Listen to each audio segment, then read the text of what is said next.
औज़ु बिल्लाहि मिनश्शैतानिर रजीम बिस्मिल्लाहिर रहमानिर रहीम। आज हमारी सूरत जो है 30वें पारे की सूरह फजर, इंशाअल्लाह इसका मुताला कुरान आपके सामने पेश करूँगा। सबसे पहले इसकी तिलावत कर लेते हैं। औज़ु बिल्लाहि मिनश्शैतानिर रजीम बिस्मिल्लाहिर रहमानिर रहीम। वल फज्रि व लयालिन अश्र वश्शफ़इ वल वत्र वल्लैलि इज़ा यस्र हल फ़ी ज़ालिका क़समुल लिज़ी हिज्र अलम तर कैफ़ फ़अल रब्बुका बिआद इरम ज़ातिल इमाद अल्लती लम युख़लक़ मिस्लुहा फ़िल बिलाद व समूदल्लज़ी जाबुस्सख़्र बिलवाद व फ़िरऔन ज़िल औताद अल्लज़ी तग़ौ फ़िल बिलाद फ़अक्सरुहु फ़ीहल फ़साद फ़सब्ब अलैहिम रब्बुका सौत अज़ाब इन्न रब्बका लबिल मिरसाद फ़अम्मल इंसानु इज़ा मब्तलाहु रब्बुहु फ़अक्रमहु व नअमहु फ़यक़ूलु रब्बी अक्रमन व अम्मा इज़ा मब्तलाहु फ़क़दर अलैहि रिज़्क़हु फ़यक़ूलु रब्बी अहानन कल्ला बल ला तुक्रिमूनल यतीम वला तहाज़्ज़ूना अला तामिल मिस्कीन व तअकुलून अत्तरास अक़लन लम्मा व तुहिब्बूनल माल हुब्बन जमआ कल्ला इज़ा दुक्कतिल अर्ज़ु दक्कन दक्का व जाअ रब्बुका वल मलकु सफ़्फ़न सफ़्फ़ा व जीअ यौमइज़िन बिजहन्नम यौमइज़िन यतज़क्करुल इंसानु व अन्ना लहुज़्ज़िक्रा यक़ूलु या लैतनी क़द्दमतु लिहयाती व यौमइज़िन ला युअज़्ज़िबु अज़ाबहु अहद व ला युवसिकु वसाक़हु अहद या अय्युहल नफ्सुल मुत्मइन्ना इरजी इला रब्बिका राज़ियतन मर्ज़िय्या फ़दख़ुली फ़ी इबादी वदख़ुली जन्नती। सदक़ल्लाहुल अलीयुल अज़ीम। कुरान मजीद की इसकी तर्जुमानी कुछ इस तरह है। कसम है फ़जर की और 10 रातों की और जुफ्त और ताक की और रात की जबकि वो रुखसत हो रही हो, क्या इसमें किसी साहिब अक़ल के लिए कोई कसम है? तुमने देखा नहीं कि तुम्हारे रब ने क्या बर्ताव किया ऊँचे सतूनों वाले आदे इरम के साथ कि जिनके मानिंद कोई कौम दुनिया के मुल्कों में पैदा नहीं की गई थी, और समूद के साथ कि जिन्होंने वादी में चट्टानें तराशी थीं, और मैखों वाले फ़िरौन के साथ ये वो लोग थे कि जिन्होंने दुनिया के मुल्कों में बड़ी सरकशी की थी और इनमें बहुत फसाद फैलाया था। आखिरकार तुम्हारे रब ने इन पर अज़ाब का कोड़ा बरसा दिया। हकीकत यह है कि तुम्हारा रब घात लगाए हुए है। मगर इंसान का हाल ये है कि इसका रब जब उसको आजमाइश में डालता है और उसे इज़्ज़त और नेमत देता है तो वो कहता है कि मेरे रब ने मुझे इज़्ज़तदार बना दिया, और जब वो उसको आजमाइश में डालता है, उसका रिस्क उस पर तंग कर देता है, तो वो कहता है कि मेरे रब ने मुझे जलील कर दिया।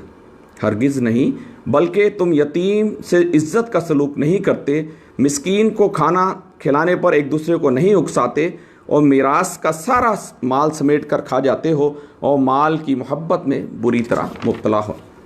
हरगिज़ नहीं, जब ज़मीन पे दर पे कूट कूट कर रेगज़ार बना दी जाएगी और तुम्हारा रब जलवा फरमा होगा, इस हाल में कि फ़रिश्ते सफ़ दर सफ़ खड़े होंगे और जहन्नम उसके सामने ले आई जाएगी, उस दिन इंसान को समझ आ जाएगा।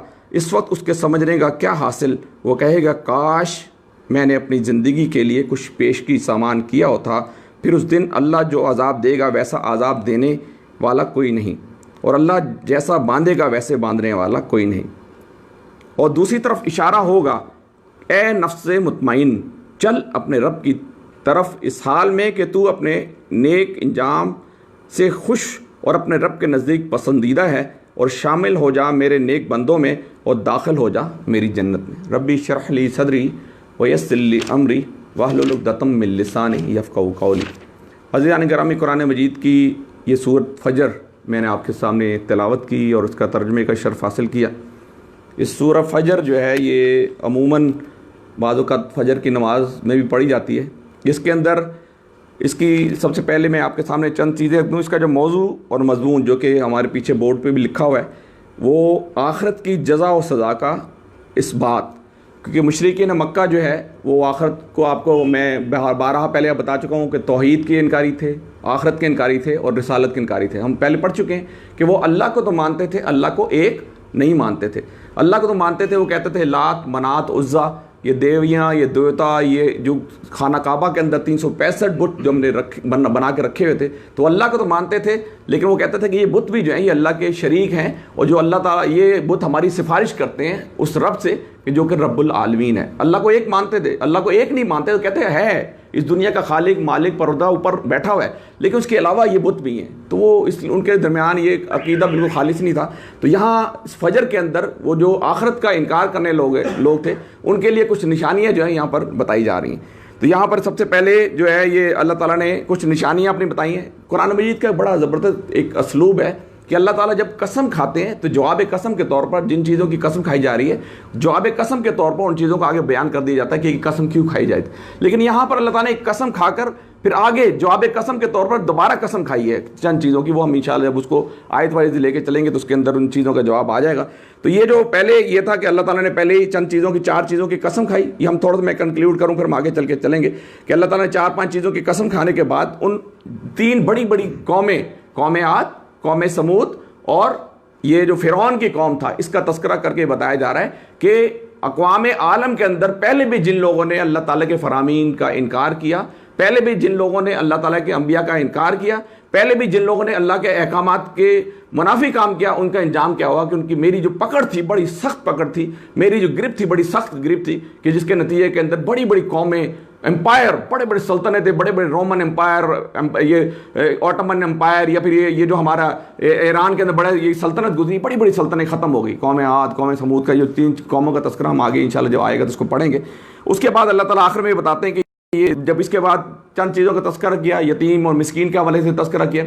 मुशरिकीन मक्का के अंदर वो मादा परस्ती का दौरा था। वो ये मादियत को, जैसे आजकल हमारे यहाँ सोशलिज्म, कम्युनिज्म और सेकुलरिज्म, इस तरह मुख्तलिफ मज़ाहिब इन्होंने अपने तौर पर एक निज़ाम बना रखे हैं। तो उन्होंने भी क्या किया, वो मादा परस्ती का एक निज़ाम था। वो समझते थे कि दुनिया ही हमारी असल दुनिया है, और दुनिया के अंदर हमने कल जो हमने सूरत पढ़ी सूरह लहब के अंदर, कि जिसके अंदर वो यानी सोने चांदी को जमा कर करके रखा करते थे, और वो समझते थे कि यही दुनिया हमारी दुनिया है। और हम कल सूरह लहब के अंदर हमने पढ़ा क्लास के अंदर कि यानी 4 लोग ऐसे थे मक्का के अंदर कि जिनके बाद सबसे ज़्यादा दौलत थी। उसके अंदर एक ये अबू लहब भी था कि जिसके बाद जो है ना 4 लोगों के अंदर एक शख्स वो भी था कि जिसके बाद बहुत ज़्यादा दौलत थी, और वो उस दौलत को किस तरह इकट्ठा करके रखता था, किस तरह वो उसको इस्तेमाल करता था, वो सारी चीज़ें इंशाल्लाह जब उस पर दर्स हमारे कोई साथी देंगे तो सामने चीज़ें आ जाएंगी।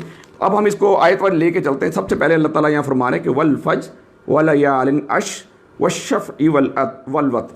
ये कुरान मजीद के अंदर ये फजर की कसम खा के, जो सुबह होती है, सुबह का टाइम जो होता है, जब इंसान सुबह का वक्त होता है, सुबह एक 2 किस्म की सुबह होती है। एक होती है सुबह काजिब, एक होती है सुबह सादिक। सुबह काजिब वो सुबह होती है कि आपने देखा होगा फजर से पहले, ये तहज्जुद के बाद का वक्त है, तकरीबन 4 बजे के करीब सुबह जो आपने देखा कि आपको वो सुबह हकीकी सुबह नहीं होती, लेकिन वो इशारा होता है कि अब सुबह निकलने वाली। वो इस तरह उसकी जो यानी जो शुआएं वो ऊपर की तरफ उठ रही होती, सूरज नजर नहीं आ रहा होता, लेकिन उसकी यानी लाली नजर आ रही होती है। इसका मतलब है कि 10-15 मिनट बाद या 20 मिनट के बाद वो सुबह निकल आएगी। उसको कहते हैं सुबह काजिब। वो हकीकी सुबह नहीं होती, लेकिन वो इशारा होता है। ये रमजान के अंदर क्या करते हैं, सुबह सादिक, यानी सादिक से पहले सुबह काजिब जब आती है, करने निकलते हैं, उस वक्त हमें पता चल जाता है कि भाई रमजान जब रोज़ा जो है वो क्लोज होने वाला है, अभी सहरी का टाइम खत्म होने वाला है, तो अब इसको रोज़ा जो है इसको यानी खत्म कर दीजिए। तो उसको कहते हैं सुबह काजिब। और सुबह सादिक वो सुबह होती है कि जब वो फ्लैट सूरज निकल आया है, हर तरफ रोशनी यकसा फैल गई, इसको कहते हैं सुबह सादिक, यानी वो सिमेट्री के साथ बिल्कुल फैल जाती है। और सुबह जो काजिब होती है उसमें बस शुआएं ऐसे हल्की हल्की नजर आ रही होती है, एक लाली सी नजर आ रही होती है कि जिसके बाद इंसान को अंदाजा होता है कि अब जो है वो दिन निकलना चाहता है। तो अल्लाह ताला ने यहाँ फजर की कसम खाकर यहाँ फरमाया कि वल फजर, कसम है फजर की, यानी बड़ा खूबसूरत अंदाज है। मैं आपको पहले ही बता चुका हूँ, कुरान मजीद के अंदर अल्लाह ताला ने कस्में कहीं चांद की कसम, कहीं सूरज की कसम, कहीं इंसान के जो अल्लाह ताला ने इंसान को जो नेमतें दी हैं उसकी कसम खाई है, मुख्तलिफ चीज़ों की कसम खाई। यहाँ पर अल्लाह ताला ने जो पहली कसम खाई वल फजर, यानी फजर की कसम खा के वाला या अश, और 10 रातों की कसम। इसमें उलमा कराम की मुख्तलिफ आ रहा है। 10 रातें आपको पता है, 14वीं का चांद जब पहले चांद निकलता है हल्का सा बारीक, ये अंगूठी की तरह का बारीक सा चांद होता है, फिर बढ़ते बढ़ते बढ़ते बढ़ते 10 रातों के अंदर वो तकरीबन मुकम्मल हो जाता है, और 14वीं रात पर अपनी शबाब के ऊपर आ जाता है, फुल चमक रहा होता है, फुल जो है पूरी रात के अंदर एक रोशनी नमोदर आती। तो कुछ उलमा कराम ने या मौलाना ने भी इसको लिखा है कि ये चांद की जो मिसाल दी, अल्लाह ताला कहते हैं कि कायनात के अंदर जितनी भी मैंने चीज़ें पैदा की है उनको एक ऑब्जेक्टिव बता दी, उनको एक लाइन ऑफ डायरेक्शन दे दी, उनके काम करने का बता दिया कि इस तरीके से तुमने चलना है। तो अल्लाह ताला अपनी निशानियां गिना रहा है। अल्लाह ताला कह रहा है कि तुम जो आखिरत का इनकार कर रहे हो, तो तुम इन लोग आगे अक़वाम आलम जो 3 बड़ी बड़ी अक़वाम, जिन बड़े बड़े एम्पायर के जिन्होंने इनकार किया, वो भी इनकार किया था। तो अल्लाह कहता है तुम मेरी निशानियों को नहीं देते।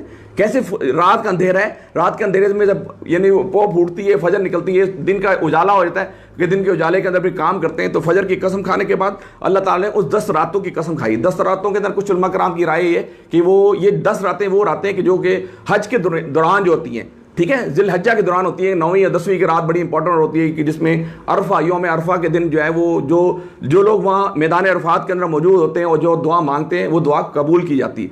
तो कुछ उलमा कराम ने कहा है कि ये निशानदही जो है उन रातों की है। और फिर रमज़ान के अंदर रातें, रमज़ान के 21, 23, 25, 27 ये रातों के कुछ लोगों ने कहा कि उसकी तरफ है। और मौलाना ने यहाँ लिखा है कि ये जैसे चांद निकलता है, तो मौलाना क्योंकि इलामा इकबाल ने कहा कि खोल आँख ज़मी देख, फलक देख, फिज़ा देख, मशरिक़ से उभरते हुए सूरज को ज़रा देख। खोल आँख, ज़मी देख, फलक देख, फिज़ा देख, मशरिक़ से उभरते हुए सूरज को ज़रा देख। जब इंसान अल्लाह की निशानियों को देखता है, जब अल्लाह ताला की नेमतों को देखता है, जब अल्लाह ताला की कायनात को देखता है, खुद ब खुद उसके ज़हन के अंदर एक किबरियाई का तस्वर आ जाता है कि इस दुनिया का खालिक, इस दुनिया का मालिक, इस दुनिया का परवरदिगार, इस दुनिया का चलाने वाला रब्बुल आलमीन कौन है? वो अल्लाह ताला की ज़ात है जो इस कायनात के अंदर सबका सब कुछ चला रही। तो अल्लाह ताला यहाँ कसम खा रहा है, कसम है फजर की और 10 रातों की। फिर आगे जुफ्त व ताक की, जो यानी वशफ़ी वल वतर, वितर की नमाज क्या होती है? 1 3, यानी ताक उसको कहते हैं जो 1 3 5 7 9, और जुफ्त उसको कहते हैं जो 2 पे तकसीम हो जाए, 2 4 6 8 10, ठीक है। यहाँ पर अल्लाह ताला उन चीज़ों की कसम खाई कि कायनात के अंदर जितनी भी चीज़ें पैदा हुई हैं, कुछ चीज़ें मैंने जोड़ा जोड़ा पैदा की, औरत मर्द पैदा किया। जैसे हम केमिस्ट्री के लोग हैं, साल्ट जो है वो साल्ट नेगेटिव साल्ट होते हैं, पॉजिटिव साल्ट होते हैं। जब उनको मौका मिलता है आपस में इकट्ठे हो जाते हैं नमकियात जितने भी हैं, ठीक है, calcium, magnesium, sodium, potassium, chloride, fluoride, bromide, iodide. तो कायनात के अंदर बेशुमार चीज़ें जो अल्लाह ताला ने जोड़े की शक्ल में पैदा की, और बेशुमार ऐसी भी चीज़ें जो कि अल्लाह ताला ने अलोन, सूरज एक अकेला है, ठीक है। इस तरह बेशुमार कायनात के अंदर गैलेक्सीज, कुछ चीज़ें जो अलोन काम कर रही हैं, कुछ चीज़ें जोड़े जोड़े की शक्ल में। तो अल्लाह ताला ने यहाँ कसम खाई। अगर हम इसको खोलेंगे तो बहुत आगे निकल जाएंगे, फिर मौजू कवर नहीं होगा। तो इसलिए मैं ग्लिम्स के तौर पर जस्ट टच देता हूँ, उसको आगे निकल रहे हैं, क्योंकि मेन थीम ये है कि उसको समझा जाए कि मैसेज क्या है, टेक होम मैसेज क्या दिया जाए। और जुफ्त और ताक की, और रात की जबकि वो रुखसत हो रही हो, और रात की कि जबकि वो रुखसत हो रही है। रात यानी जब चली जाती है उसके बाद दिन का उजाला होता है, यानी जब तारीकी के बाद रोशनी नज़र आ रही है, हर चीज़ उजाला हो रहा है। फिर आगे अल्लाह ताला कह रहे हैं क्या हल फी ज़ालिका कसमुल लिज़ील हज्र, कि क्या इसमें किसी साहब अकल के लिए कोई कसम है। यानी अल्लाह ताला कह रहा है कि तुम ये मेरी निशानियां नहीं देख रहे, क्या तुम सूरज को नहीं देख रहे, क्या तुम चांद को नहीं देख रहे, क्या तुम गैलेक्सीज को नहीं देख रहे, क्या कायनात के अंदर ये सारी की सारी चीज़ें गर्दिश कर रही है, अतारत, प्लूटो, ज़हरा, मुश्तरी, ये सारी कायनात के अंदर, ये इल्लामा इकबाल ने क्या खूब कहा, ये कायनात अभी नातमाम है शायद, ये कायनात अभी नातमाम है शायद, कि आ रही है दमादम सदाए कुन फायकून। यानी हर आन हर वक्त जो है नई से नई चीज़ें ईजाद होती चली जा रही, हर आन हर हर हर हर हर दिन नई से नई ईजादात होती चली जा रही। इंसान परेशान है, और यानी अकल उसकी परेशान हो जाती है कि कैसे, कितनी बड़ी कायनात है। यानी अभी तक इंसान जो है एक आसमान को क्रॉस नहीं कर सका। तो अल्लाह ताला कहता है कि मैंने तहबतः 7 आसमान बनाए, तुम रहमान की तख्लीक में किसी किस्म की बेरब्तगी ना पाओगे। फिर निगाह दौड़ा कर देखो, तुम्हारी निगाह पलट कर नामुराद पलट आएगी। यानी एक कायनात, और उसके अंदर कई दफ़ा गर्दिश हम पढ़ चुके हैं कि कायनात के अंदर गैलेक्सीज किस तरह है, मिल्की वेज कितनी है, फिर उसके बाद सोलर सिस्टम क्या है, फिर उसके बाद हमारी दुनिया क्या है, उसके अंदर हम कहाँ है। मेरा ख्याल है अगर मैं पिन का एक यानी अगर मैं एक ये कॉमन पिन होती है ना, अगर मैं इसको यहाँ डॉट लगा दूँ, पेन से एक डॉट लगा दूँ, मेरे को उसके भी मिलियन में हिस्से के अंदर हम हो गया। इसकी पूरी कायनात को कंसिडर करें तो हमारा वजूद कहीं है ही नहीं, समझ लो। इतनी बड़ी कायनात, एक इतनी बड़ी ये गैलेक्सी, एक थाउजेंड्स ऑफ बिलियंस गैलेक्सीज, फिर एक आसमान, फिर दूसरा, फिर तीसरा, फिर चौथा, फिर पांचवा, फिर छठा, फिर सातवां, और मेरा रब, हम उसका अंदाजा नहीं कर सकते कि उसकी हाकमियत कितनी बड़ी है, उसकी कुदरत कितनी बड़ी। तो अल्लाह ताला ये निशानियां दे के बता रहा है कि किसी साहिब अकल के लिए कोई निशानी है। फिर आगे अल्लाह ताला फरमाते हैं, अलम तारा कैफ़ फ़अल रब्बुका बिआद इरम ज़ातिल इमाद, कि तुमने देखा नहीं कि तुम्हारे रब ने क्या बर्ताव किया ऊंचे सतूने वाले आद इरम के साथ। जो आद थे, कौम आद, एक होती आद ऊला, एक यानी एक इरम आद, यानी एक आद ऊला थी, एक आद उखरा। यानी जो आद ऊला वो थे कि जिन्होंने अल्लाह की नाफरमानी की, वो मुशरिक हो गए थे। मैं तफसीर इब्न कसीर पढ़ रहा था, वो कहते हैं कि जो उसके अंदर उन्होंने इसराइल रवायात कोट की, उन्होंने जो आद ऊला थे उनका कद जो था तकरीबन 7 से 8 गज था, और ये तकरीबन बनता है 18 फुट, 18 फुट ज़मीन से लेके और यहाँ तक अप्रॉक्सीमेटली ये दूसरे फ्लोर तक। यानी यहाँ तक आता है कि वो कहते हैं कि अगर दरख्तों को पकड़ते ऐसे पकड़ के उखाड़ दिया करते थे। वो कहते थे हमें कौन क्या करेगा। वो क्या करते थे आगे, इरम ज़ातिल इमाद, कि वो ऊंचे ऊंचे सतूनों वाले, अल्लती लम युखलिकु मिस्लुहा फिल बिलाद, के जिनके मानंद कोई कौम दुनिया के मुल्कों में पैदा नहीं की गई थी। अल्लाह ताला कह रहे हैं, अल्लाह ताला कह रहे हैं वो ऐसी कौम थी, ऐसी साइंस और टेक्नोलॉजी के अंदर इतनी उरूज पे पहुंच चुकी थी, इतनी मजबूत, इतनी तवाना। उनको मैंने खेत और खलियान दे रखे थे, उनको मैंने नहरें दे रखी थी, उनको मैंने पानी दे रखा था, उनको मैंने बेशुमार दौलत दे रखी थी। और फिर उन्होंने क्या किया, जो उनके हज़रत हूद अलैहिस्सलाम जो कि उनके नबी थे, जब उन्होंने कहा कि तुम जरा ये नाफरमानी अल्लाह की ना करो, उस वादाहुल की फरमाबरदारी करो कि जिसने तुम्हें पैदा किया, तो वो कहते तुम्हारा रब क्या करेगा। हम तो इतने बड़े बड़े सतूनों वाले बड़े बड़े पिलर्स बनाते थे, उसके ऊपर घर बनाते थे, 18 फुट कद उनका, बे ताकत के अंदर, बड़ी कुवत के अंदर। लेकिन वो भी इस तरह जिस तरह मुशरिकीन मक्का थे, बुतों की पूजा किया करते थे, वो भी बुतों को पूजा किया करते थे। तो अल्लाह ताला ने ये इरम ज़ातिल इमाद के ऊंचो सतूनों वाले इरम आद के साथ, कि जिनके माने कोई कौम दुनिया के मुल्कों में पैदा नहीं की गई थी। वह समूद। अब अगली कौम का ये इंशाल्लाह हमारी एक टॉपिक होगा जो सिर्फ कौम आद पे होगा। हूद अलैहिस्सलाम की कौम क्या थी, किस तरह उन्होंने अल्लाह की नाफरमानी की, नबी की नाफरमानी की, और क्या उनका इंजाम हुआ। वो इंशाल्लाह हमारी जब एक डिटेल उसमें जो टॉपिक आएगा, उस डिटेल टॉपिक के अंदर हम इस पूरी कौम को उसका अहाता करेंगे और समझेंगे कि उस कौम के ऊपर अजाब क्यों आया था, उन्होंने क्या किया था। इस वक्त भी कुछ ऐसी चीज़ें, ऐसी तख्तियाँ मौजूद हैं कि जिनके ऊपर उनकी कौम का तस्करा मौजूद है। इस वक्त म्यूजियम्स के अंदर, दुनिया के अंदर करंटली उन म्यूजियम के अंदर उनकी तख्तियाँ पड़ी हुई मौजूद हैं, अभी भी हूद अलैहिस्सलाम की कौम की तख्तियाँ अभी मौजूद हैं। अब हम समूद की, क्योंकि मौजूद हमारा ये बहुत फैल जाएगा, इसलिए इतना काफ़ी। आगे अल्लाह ताला व समूद अल्लज़ी जाबुस्सख्र बिलवाद, सख्र कहते हैं चट्टान को।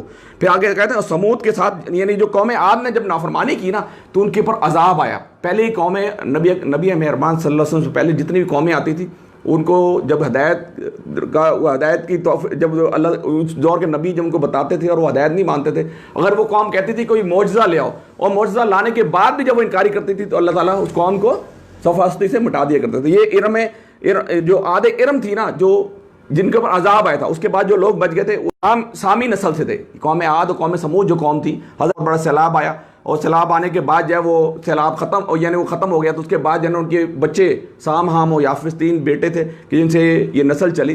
तो हज़रत साम से जो ये नस्ल चली, तो ये जो कौम आद और कौम समूद, ये उनकी नस्लों से चली। और जो उनके तीसरे बेटे थे याफिस, उनसे ये नस्ल चली। ये हमने पढ़ा था ये जो असहाब कहफ के, जिसके अंदर वाक़या हमने जुल्करनैन पढ़ा था, कि जिसके अंदर याजूज माजूज, जुल्करनैन ने याजूज माजूज के साथ किस तरह वो किया, वो हम इंशाल्लाह जब आगे आएगा उसको पढ़ेंगे। तो ये जो कौम थी, इसको ये कौम जो है इस तरह ख़त्म होगी। उसके बाद समूद के बारे में कह रहे हैं, वह समूद अल्लज़ी जाबुस्सख्र बिलवाद के, और समूद के साथ जिन्होंने वादी में चट्टानें तराशी। अब ये बताएं चट्टान क्या होती है, कोई बताएगा मुझे जी। सख्त पुख्ता चीज। और पहाड़ क्या होता है जी, पहाड़ और चट्टान में कोई फर्क होता है? पहाड़ बड़े बड़ा होता है, चट्टान छोटी होती है। नहीं, चले मैं बता देता हूँ। नहीं, असल में जो उसकी ये जो एक तो पहाड़ होता है नॉर्मल पहाड़, कि जहाँ से हमारी मादियाँ निकलती हैं, कोयला निकलता है, गैस निकलती है, ऑयल निकलता है, मुख्तलिफ मादियाँ निकलती हैं। ये पहाड़ 2 किस्म के होते हैं। एक वो पहाड़ होते हैं कि जिनको तोड़ा जा सकता है, तोड़ के उसमें मादियाँ अखज़ की जाती हैं। एक वो होती है चट्टान, सख्त पत्थर से, जैसे नांगा पर्वत, केटू का पहाड़, ये बड़े बड़े पहाड़ हैं जो कि सख्त, ये भी चट्टानों के बने होते हैं, लेकिन ये इतने सख्त होते हैं कि इनको तोड़ना, ये जो हमारा मार्बल लगता है ना घर के अंदर, ये चट्टानों से ही आता है। ये मार्बल आप देखिए कितनी मुश्किल से उसको काटा जाता है, तोड़ा जाता है, प्रोसेस किया जाता है, उसके बाद लगाया जाता है, ठीक है ना। तो ये चट्टान ये क्या करते थे, कौम समूद क्या करते थे, चट्टानों को तराश के घर बनाया करते थे।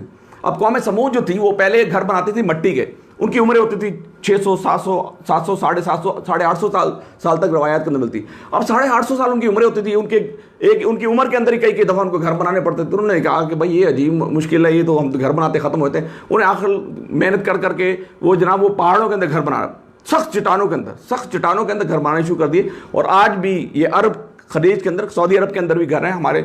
अक्सर ये होता था कि ईद के दौरान क्या करता था, कुछ लोग जाते थे, हमारे ईद के दौरान बसें हमारी जद्दा से भी चलती थी, वो बसें जाती थी। आज भी वो जो है ना सऊदी अरब के अंदर ऐसे मकामात मौजूद हैं कि जहाँ पहाड़ों के अंदर, जहाँ अगर आप ये यूट्यूब पे लिखेंगे तो आपको पहाड़ों के अंदर तराश के उन्होंने घर बनाए हुए।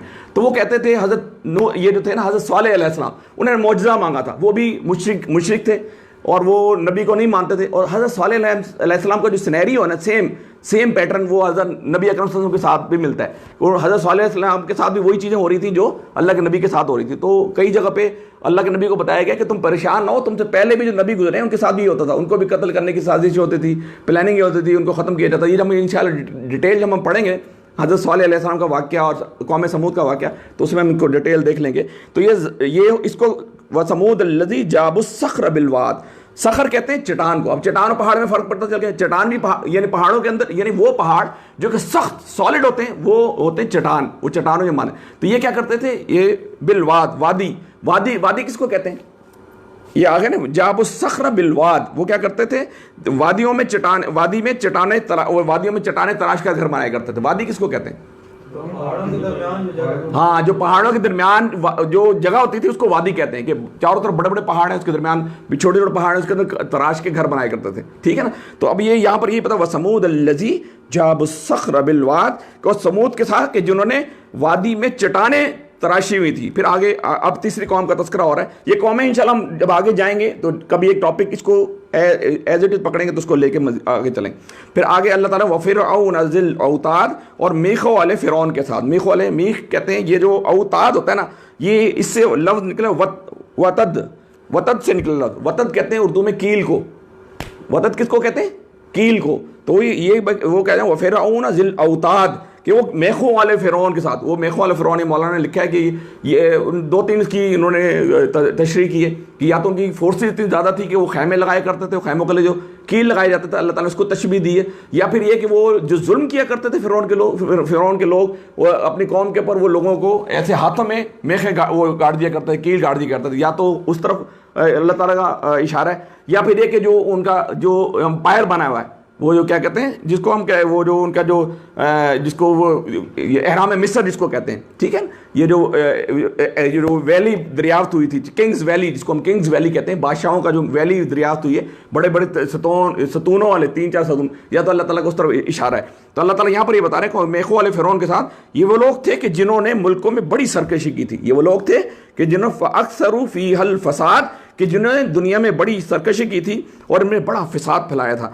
फिर अल्लाह ताला फसब्ब अलैहिम रब्बुका सऊतल अज़ाब, आखिरकार तुम्हारे रब ने इन पर अजाब का कोड़ा बरसा दिया। हकीकत यह है कि तुम्हारा रब घात लगाए हुए। अल्लाह ताला ये दरअसल उन मुशरिकीन मक्का को कह रहा है कि तुम जो मेरे नबी को तंग कर रहे हो, तुम जो मेरे नबी की बात नहीं मार रहे, तुम जो मेरे कुरान का इनकार कर रहे हो, उससे पहले भी इन लोगों ने अम्बिया का इनकार किया, नबियों का इनकार किया, किताबों का इनकार किया। उनका इंजाम क्या हो गया कि कहीं जो ना अजाब का कोड़ा कहीं समुद्रों के अंदर गर्क कर दिया गया, कौम पूरी कौम को उस बादशाह समेत, उस बादशाह फ़िरौन समेत गर्क कर दिया गया। कहीं पत्थरों का अजाब आया, कहीं हवाओं का अजाब आया। तो तुम सुधर जाओ, तुम समझ जाओ, तुम अपने आप को ये ना समझो कि तुम सरकशी करने वालो, तुम्हें कोई पकड़ने वाला नहीं।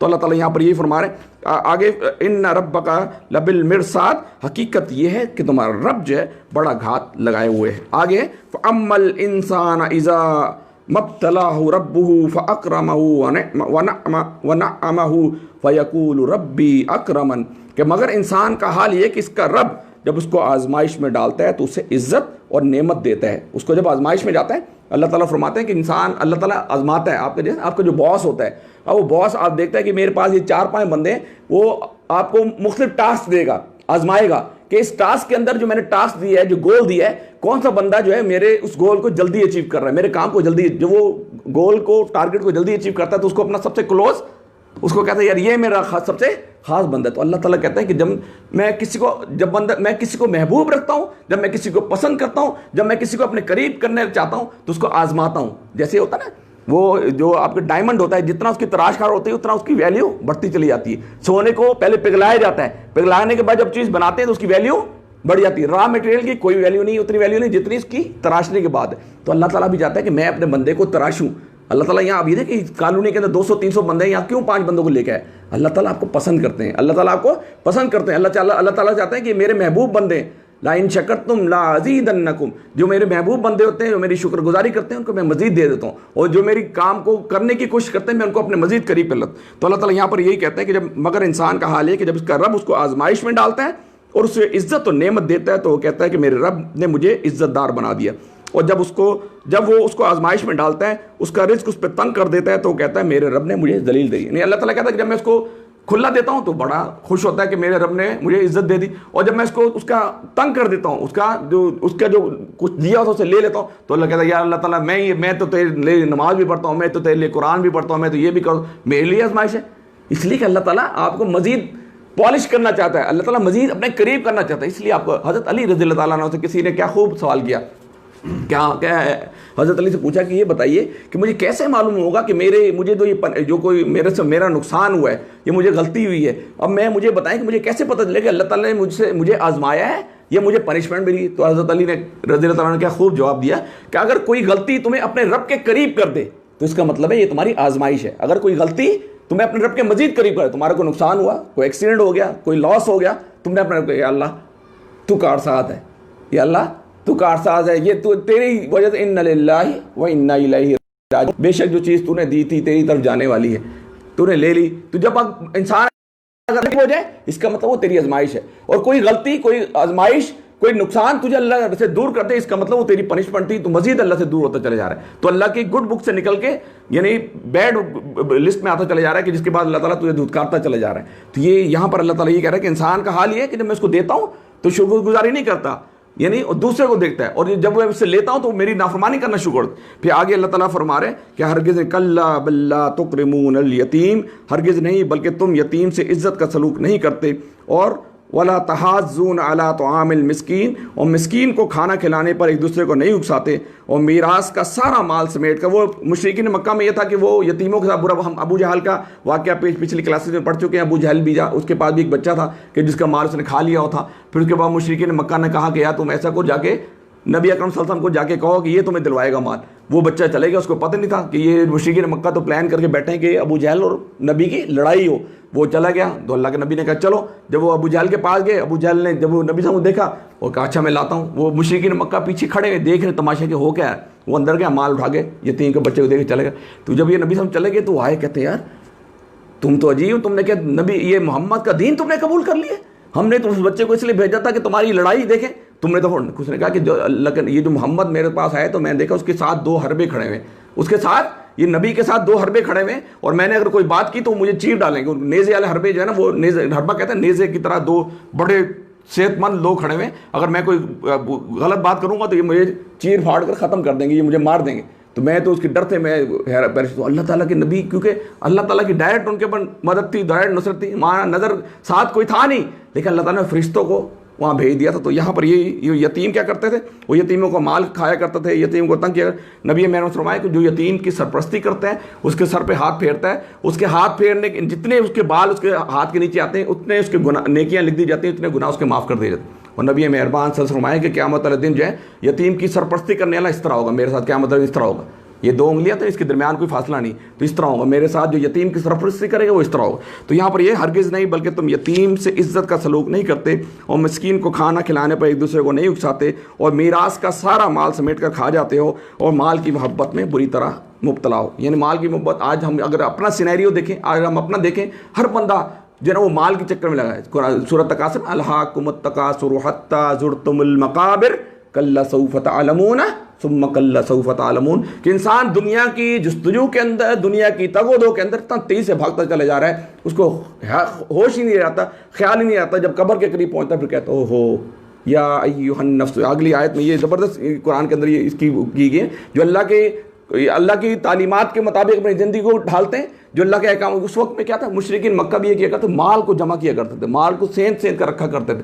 नबी मेहरबान फरमाया कि क़यामत के करीब जो है ना, तुम लोगों के अंदर बीमारी पैदा हो जाएगी और लोग तुम पे इस तरह चढ़ दौड़ेंगे कि जिस तरह बकरियों के रेवड़ के ऊपर भेड़िया चढ़ दौड़ता है। तो सहाबा कराम ने पूछा, अल्लाह के नबी सल्लल्लाहु अलैहि वसल्लम, क्या हम उस वक्त इतने कम होंगे? आज हम 1000 होते हैं, 10,000 को शिकस्त देते हैं, 10,000 होते हैं, 1,00,000 को शिकस्त देते हैं, 313 होते हैं, 1,000 को शिकस्त देते हैं। तो अल्लाह के नबी ने कहा कि नहीं, उस वक्त तुम तादाद बहुत ज़्यादा हो।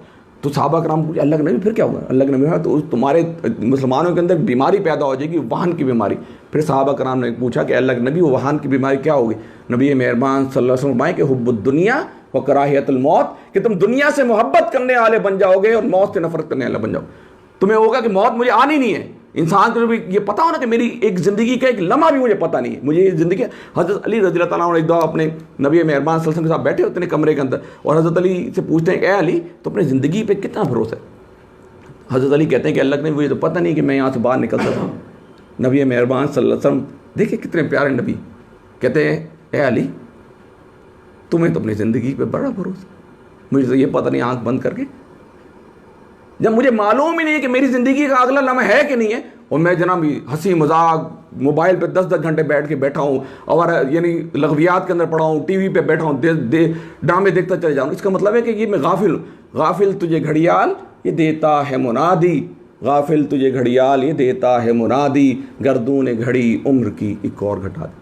कि मोमिन तो वो बंदा होता है, उसको पता है कि मेरे एक एक लम्हे का मुझसे हिसाब किताब लिया जाए, एक एक लम्हे का एक हिसाब किताब लिया जाएगा। तुमने ये टाइम मैंने तुम्हें दिया था, तुमने कहाँ खर्च किया? तुम्हें मैं दौलत दी थी, तुमने कहाँ खर्च की? तुम्हें जवानी दी थी, तुमने कहाँ खर्च की? हर चीज़ का जवाब क्या मतलब नबी फरमाया कि इंसान के पाँव उस वक्त तक नहीं हिल सकेंगे जब तक वो 5 चीज़ों का हिसाब किताब ना दे, कि जिसके अंदर ये 3 चीज़ें मैंने आपको बताई कि जवानी उसको कहाँ खर्च किया, माल कहाँ खर्च किया, वक्त दिया तो तुमने कहाँ इसका इस्तेमाल किया, एक एक वक्त। और मैं जब मुझे पता कि मैं अगर उस दिन बंदा मुकर भी नहीं सकेगा, प्रोजेक्टर चला हुआ है, हर चीज़ उसके अंदर चल रही है। इंसान, मैं बताया कि कुछ लोग अपने नबी अकरम सल्लल्लाहु अलैहि वसल्लम जब मेराज पे तशरीफ़ ले गए तो मेराज पे उनको दिखाया गया, कुछ लोग अपने टखने तक अपने पसीने में डूबे हुए, कुछ घुटने तक, कुछ नाफ तक, कुछ पूरे के पूरे पसीने के अंदर डूबे।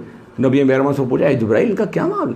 अल्लाह के नबी को कहेंगे ये वो लोग हैं जब वो देख रहे हैं कि ये इतना ख़तरनाक हिसाब, फमन यअमल मिस्काल ज़र्रतिन खैरन, इतना ज़बरदस्त हिसाब हो रहा है, इसका हो रहा उमर फारूक का, ये तो दर्स दिया कर। वो कहेंगे यार ये तो अंदर से तो ये इंसान अगर खुद अपना एनालिसिस करने लग जाए, खुद अपना जायज़ा लेने लग जाए, तो मेरा ख्याल है कि वो तो आगे चलना उसके लिए दुश्वार हो जाए। इसलिए जो मोमिन बंदा होता है हर वक्त हर आन इस फिक्र में रहता है कि अल्लाह ताला मुझे माफ़। नबी फरमाया अगर इंसान का, नबी फरमाया अगर कोई अल्लाह क़यामत वाले दिन का हिसाब किताब लेने लग जाए तो कोई बंदा भी शायद बख्शा ना जाए। तो इसलिए हमें चाहिए कि हम इस चीज़ का इदराक करें।